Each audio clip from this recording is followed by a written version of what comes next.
Peggy 18.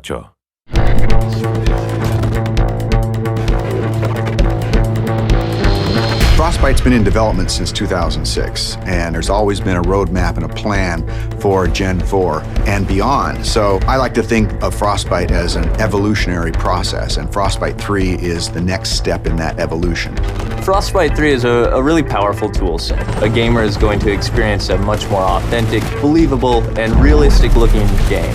We have one unified program where you can create content that will run on everything from an iPhone to a next-gen console. And now it's really coming online and enabling the game designers to do way more than they've ever been able to do before.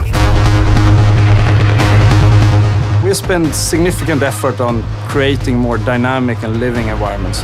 Before, they would have to go to a lot of work to make a tree feel like it swayed in the wind. Now we give them the tools to create the tree, and we let the game engine control how the wind affects that tree. Frostbite allows everything to work together. The waves on the beach, the wind blowing the whitecaps, even the clouds overhead all move consistently with the forces of nature. You might see an explosion go off, you'll see the trees nearby shake from the explosion. It's sort of subtle, but it creates this sense of seamless reality. So the large world coupled with a lot of people running around interacting with you really pays off in Battlefield 4.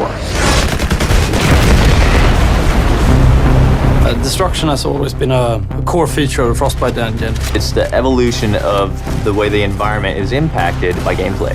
Everything from the smallest spark colliding, but also gigantic chunks of debris that crumble when they impact the ground.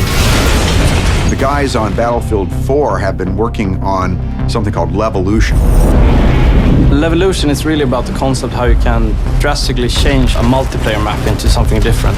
It could be anything from a big building collapsing or to a dam breaking or anything really big game changer to the level. A recent feature that we've put in, and you'll see in Battlefield 4, is our networked water simulation. So what this means is all players will see the same wave in the same position at the same time. And this leads to some pretty exciting cat and mouse type of gameplay where you're ducking down and going up and you can kind of peek around as you drive in your boat.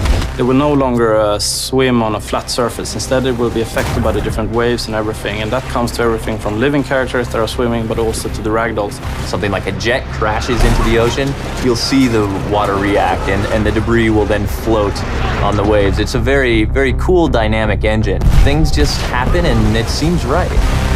Take cover! In Frostbite 3, we've made a priority of much more believable, emotionally believable characters. There's a whole slew of features in Frostbite that support that, and one of the most important is the way a person's eyes look. The way we render characters is better than ever before. We're doing subsurface scattered models. We have parallax animation in the iris. You'll notice it looks like a real eye. You'll back me up, right? Frostbite 3 is so much more powerful than any engine I ever used before. And it's not just the specific features and the framework, it's the fact that we're collaborating with other teams around the world.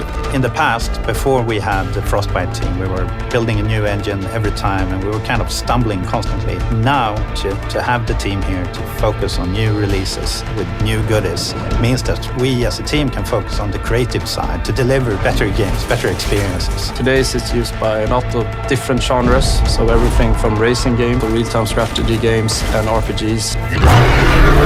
So in Battlefield 4, when the building collapses, the dust starts expanding, the debris is falling, the sparks are flying, the boats are ramping off of waves, all of this is because of Frostbite 3.